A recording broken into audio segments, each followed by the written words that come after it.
Okay, this is a 1-minute question, and it has to do with the federal government and its impact on the citizens of Connecticut. Do you see the federal government through programs like Common Core as threatening to the citizens of Connecticut, threatening to their liberty? And if so, what would you do to protect your constituents from it? Let's start with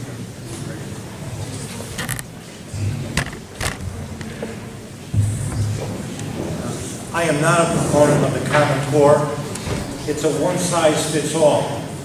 And it penalizes some school systems throughout the state that are actually achieving higher than what the standard calls for.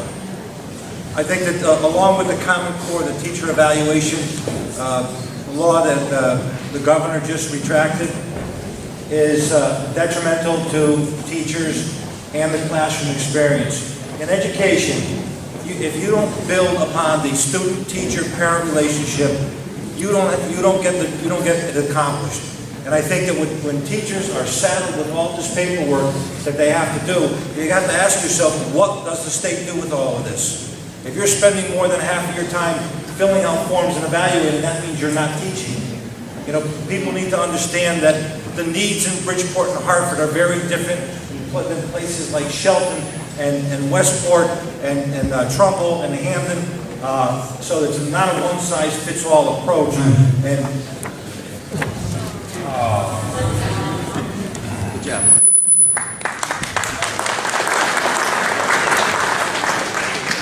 I certainly agree with the comments. I don't support Common Core either. I taught high school for 14 years. I'm very concerned about the state of education today. I'm very concerned that we're forgetting the whole person. Remember that children are not widgets. We're not a factory. Children are people, and it's our job to produce people that can participate in our democracy, fill out a job application, go to the world of work, find the answers when they need it, and be successful, and go on to the training or the college or the university of their choice. But there's a bigger question here, and it's this top-down driven approach towards education that's problematic. It is up to our school boards, the president of the school board, your local community, and your residents to determine the values that you want your children to learn, the skill set that you want them to take out of the high school system, and certainly to prepare them to move on in life. That's why we have boards of education. That's why we have chair people to boards of education. That's why they're elected. Not so it can be driven by the federal government, and I would fight those initiatives as your governor with every breath that I have.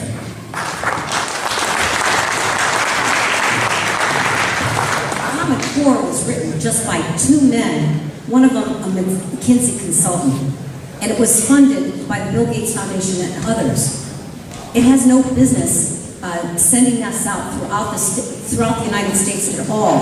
In fact, I've written about it just recently, wrote letters to the commissioner and to the governor to actually press the pause button, and they have reacted to the outcry by everyone. You know, politicians say that they're there to make a difference, but honestly, that is not where you make a true difference. The only place you make a difference is either in the home or in the classroom. And if the home fails a child, there's only one place left. It's the classroom. And right now, people believe, even teachers believe, that that classroom is being endangered. This definitely belongs at the state level, and here, Common Core didn't even come before the legislature. In our education committee, we didn't even have an opportunity to really discuss this. I think we need to come back. This is like saying that you're sailing your ship while you're still in the middle of constructing it. And people are reacting. Thank you.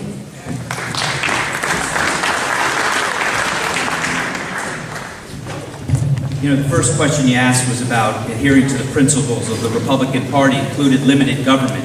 We ought to include in that local control as well.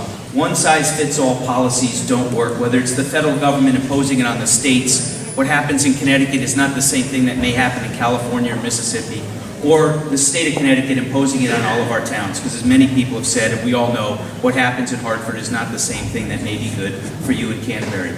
Ronald Reagan, when he was president, talked about that, a smaller federal government giving more authority to the states, and as your governor, I will enact those principles and give more authority and flexibility to local governments for local control. But let me tell you this, and be nervous, because Don Williams, the senator from the 29th District, wants regionalization back in the state of Connecticut. The Speaker of the House is working on regionalization as we speak. We need to stand united as a party and fight those efforts towards regional governments, regional taxes, regional school districts, and enforce local control across the state of Connecticut. Yes.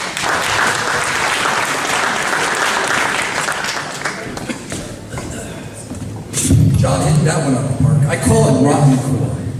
When I was in West Hartford Town Council, I sat on the education committees. I was a liaison. We have one of the best school systems in the state. West Hartford. I graduated from Paul High School.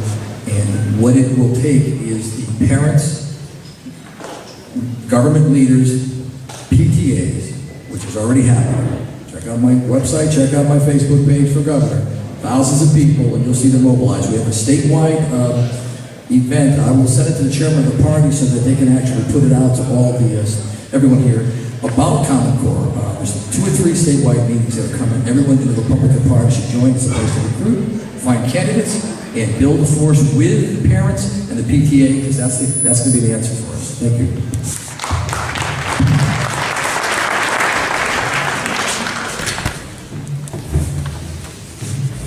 I obviously support local control. It drives me crazy that our state government mandates on many of our cities and towns things that run their budgets amok.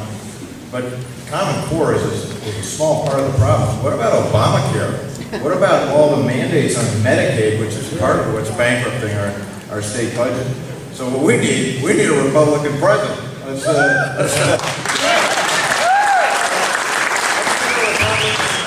a Republican governor in Connecticut, because I think it'll be a national story if we elect a Republican governor in Connecticut, and it will tell the country that we're headed in a different direction. And then in 2016, we'll get a Republican president, and he won't be jamming all this stuff down on us. That's right.